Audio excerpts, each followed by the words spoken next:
Hello and welcome to the Indian Classical Guitar Academy. My name is Jack Jennings, and as much as I love Indian classical music, my roots are blues and rock and psychedelic rock, and Jimi Hendrix is my favorite guitar player of all time, so it's really great to dig into different styles of guitar playing and go back to my roots, I suppose. And this is something really special. This is Guthrie Govan, Steve Vai and Joe Satriani in 2018. This was the G3 tour that they did back then. It was pretty incredible, and they're just playing the solo section to Little Wing here. So this is just a short video of just the solo sections, but there's some incredible playing going on. So we're gonna have a look at this and see if we can maybe point out a few different technical details and just maybe analyze the different styles and the approaches that each guitar player takes. So this is pretty incredible, right? You've got three of the best guitar players, the best kind of rock guitar players in the world, all just having at it over an amazing Jimi Hendrix tune. So, you know, it's bound to be fun. So Guthrie's first solo.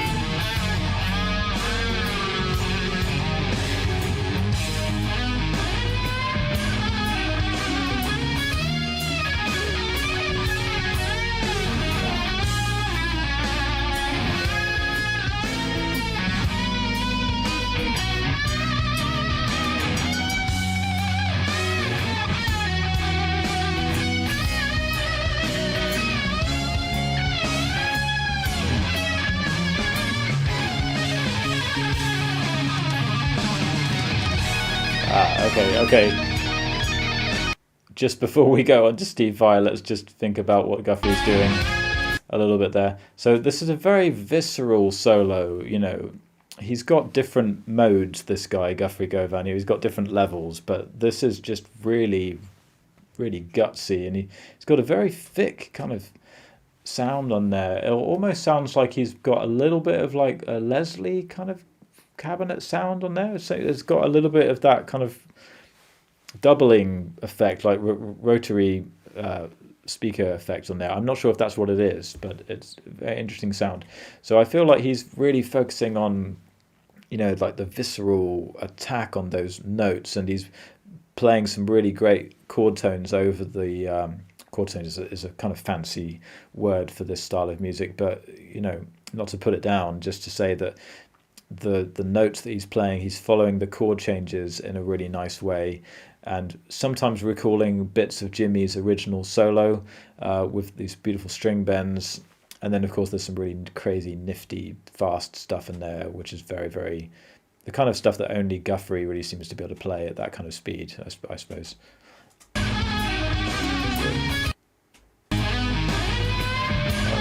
Let's go back a bit further.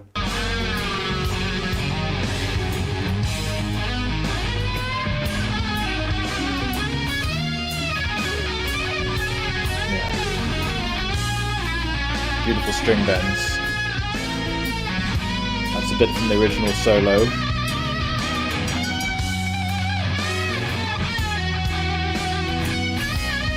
Beautiful note choice. And then, extending the bend even further. Right.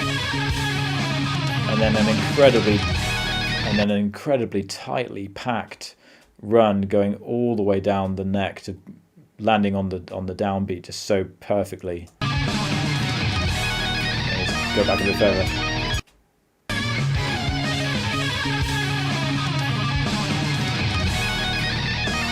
Yeah, that's just perfectly timed, isn't it? Yeah, let's just check out Guthrie a little bit more, and then we'll get on to Steve's solo.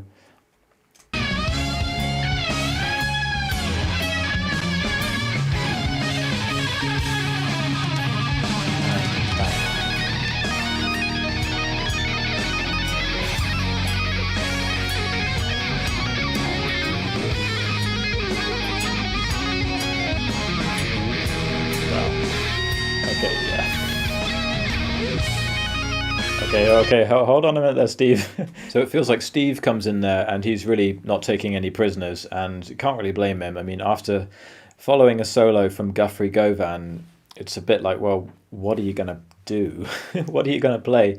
But of course, if you're Steve Vai, you've probably got a thing or two to say about that. So, healthy, friendly competition.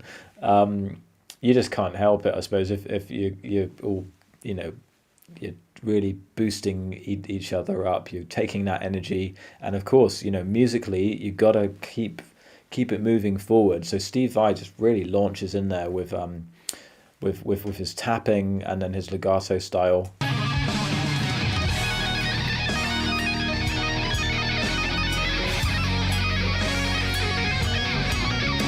Yeah. And then that legato holding the open strings.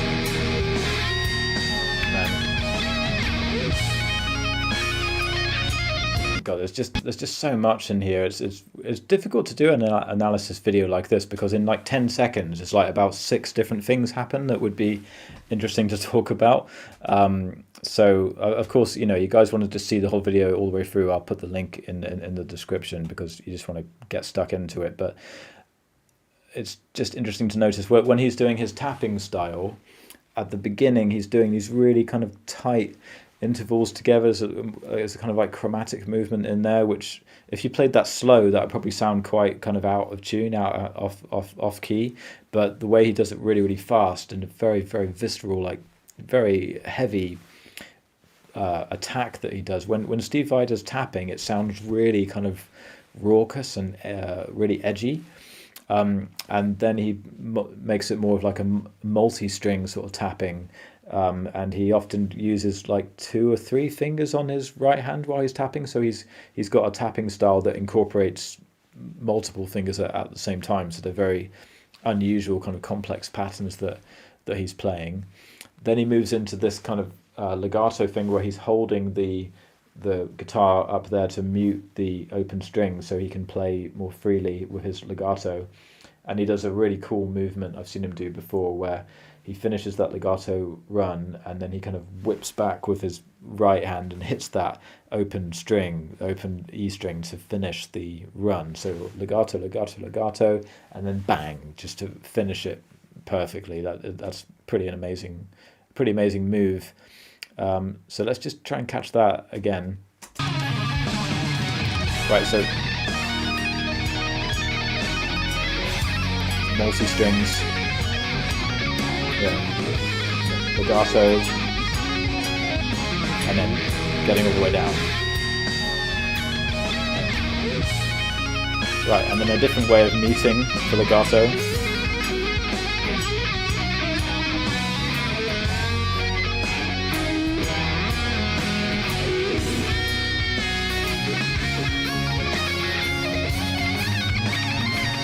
Wow, okay.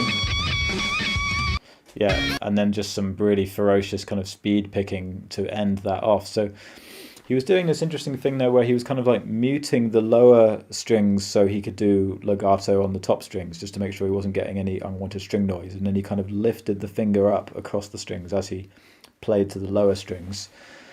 Oh God, then what did he do? Then he went into some of these string bends. Oh yeah, there's one part where he was doing tapping, but it was like rather than tapping to generate a fast sequence, he was kind of doing tapping to kind of sustain a line that was moving through the lower strings and then lower notes, then tapping higher up and then playing another note and then tapping to kind of create an unbroken line, but that was moving large distances across the guitar. That was a kind of an unusual way of using that tapping.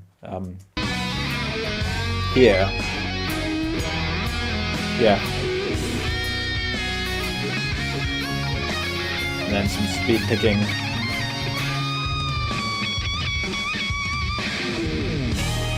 Right, nice. Now Satriani.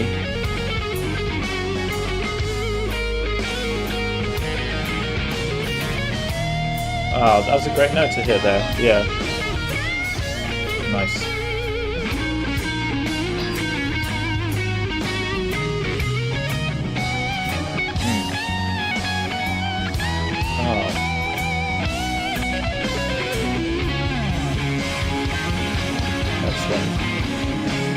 Okay, yeah. I mean, So it's very interesting, the different approaches. I've noticed this a few times about Joe Satriani's playing when they're doing these jams, because quite often Steve Vai will come in and say Guthrie's doing something really crazy, and then Steve Vai will come in and he'll be like, okay, bam, and then he'll sort of hit it really, really hard. And then when Satriani comes in, he's like, okay, well, I'm going to do something different. And he seems to like subvert the expectation. And I feel like Satriani here, I mean, we know all these guys love Jimmy, but I feel like Satriani especially loves Jimmy, and he's talked maybe even more fondly, in more of a profound way, about Jimi Hendrix and the influence that he has on Joe Satriani, because his tone, he's going for more of a Jimmy tone, and his phrasing, he's not in this, it's like he's not so much interested in trying to keep up with the other guys or do something as crazy as what they're doing. It's more like he's just saying, well, I love Jimmy and I love the way that he plays, and he's stomped on the pedal that gives him the Jimmy tone, and he's really focusing on his phrasing, the note choice, and those really, really beautiful. So let's just go back and check out that. It's quite a contrast, you notice, if I just play like the end of Steve's solo, and going into Joe's solo, you see it's a totally different tone and different vibe.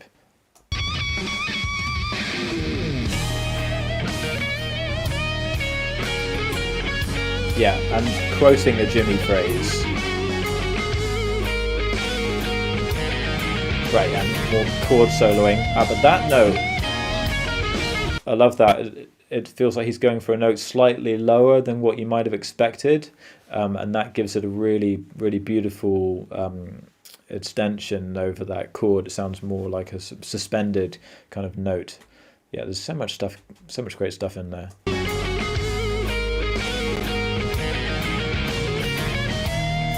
Excellent. Yeah. And much more kind of Jimmy influenced bending.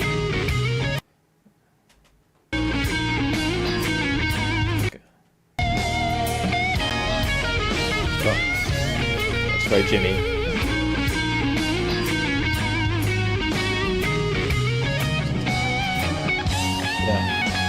And yeah, much more Jimmy, much more kind of going back to harking back to more the old bluesy style, but also rhythmically he's he's playing much more of the that's kind of swung eighth, da da da da da da da da da, which is kind of more connected to old blues playing and jazz, jazz kind of swing feel. So he's swinging those eighth notes, and that is falling more into the 1 2 3 1 2 3 1 2 3 1 2 3. It's falling into more of a triplet feel, whereas the other guys were kind of blasting out the 16th notes and the 32nd notes. He's taken it down into a triplet feel, and just letting the notes have a bit more space around them at times as well. Yeah, that's nice.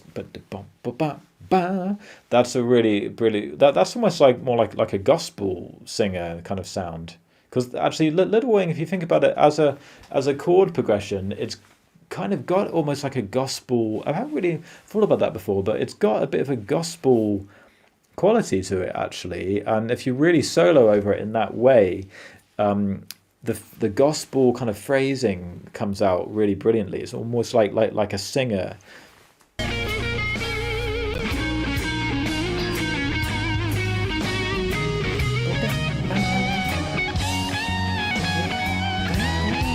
That's very gospel.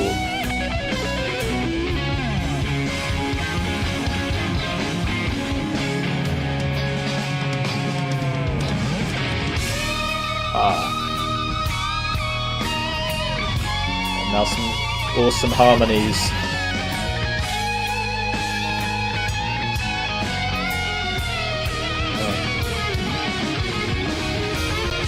Who was it who did that kind of more delayed descent on the string bend? That, I wonder if I can spot whose hand was doing that. Oh, to go back a bit more.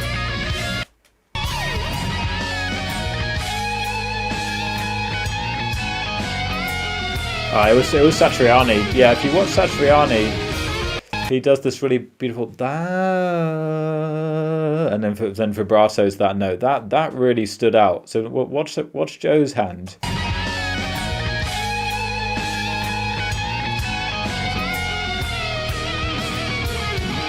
Yeah.